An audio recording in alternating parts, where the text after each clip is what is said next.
Hi there, I'm Megan Telpner, certified nutritionist, and today in the kitchen we are making an amazing vegetable miso coconut milk soup. Shazam! We're actually going to be putting in loads of fermented foods into it because once in a while we need to take a stop at the fermentation station, and I'm not talking about the beer gardens and the wineries. We need to eat whole, natural fermented foods. We are one of the few cultures in the world that do not have a component in our diet that is fermented, which is so vital for that healthy belly. So here's what's gonna go into the magic pot of goodness.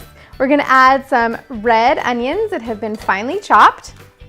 We're gonna put in some purple cabbage, one of the cruciferous vegetables, really rich in the sulfur component, which helps detoxify the liver, and because it's purple, it means it makes us happy. I might have made that up, but it's okay. If we believe it, it works. I'm gonna put in some broccoli, another vegetable from the cruciferous family, really high in indole 3 carbinol, or I3C, which is really helpful for detoxing excess estrogens, which is important when we live in an environment with so much plastic. We're gonna put in some carrots because we need the full rainbow of colors in there. And lastly, definitely not least, we're gonna put some shiitake mushrooms, one of my favorite culinary medicinal mushrooms, which is so good for your immune system. And last, for now, is our ginger, sliced fresh ginger root, which is, I'm gonna eat this. So good for, she's spicy. So good for your digestive tract. Gets that fuel firing, and also anti-inflammatory, and we're gonna put that in. And last, of course, is to add some water. We're gonna put in 6 cups of water, and we will put this on to simmer, adding our fermented goodies after it's been cooked. So put this on the stove and bring it to a simmer for just about 20 minutes until the carrots are soft. Ding, ding, ding. That's the sound of the soup being ready. We could call that the soup bell. So here is, oh, it's hot. This is where magic happens. 1, 2, 3, shazam.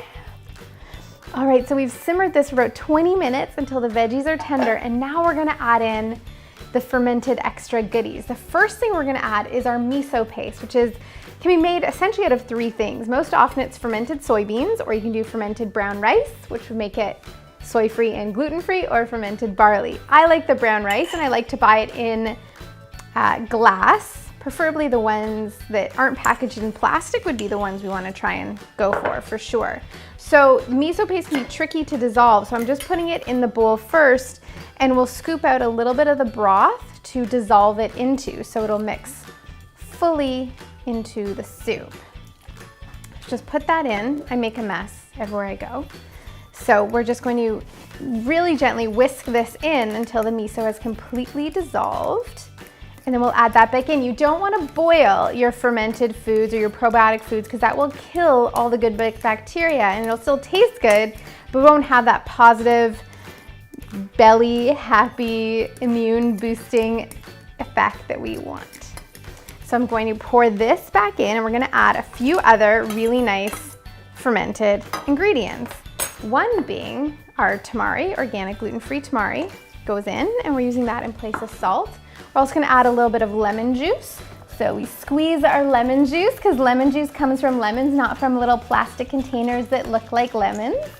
And this gives us an extra boost of vitamin C as well, which is so good during cold flu season to get as much in as we can. I'm going to add some coconut milk, which will make it creamy. You can also use Brazil nut milk if you're after some extra selenium. You can use sesame seeds if you want that calcium. So good. So that just gives it a little bit of extra cream and that good fat that will help us feel a little bit fuller when we eat. So we've mixed all that in. I'm going to just scoop a little bit into my bowl because you know what? I'm hungry. So we're just going to put that in, and then once we've got our soup bowl full, this cabbage wants to run away. You're going in. We're going to put in a little bit of nori. Now, nori is the seaweed that's often used in sushi, really high in minerals, and we like these alkalinizing sea vegetables because, again, that will help keep our immune system really healthy. So we're adding in our seaweed, and last and definitely not least is our kimchi, some spicy fermented kimchi. get all that good bacteria smiling and happy. And there is a beautiful bowl of vegetable coconut miso soup.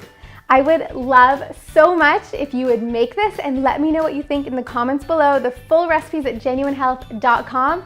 I'm Megan Telpner, and thank you for joining me in the kitchen. Have a great day.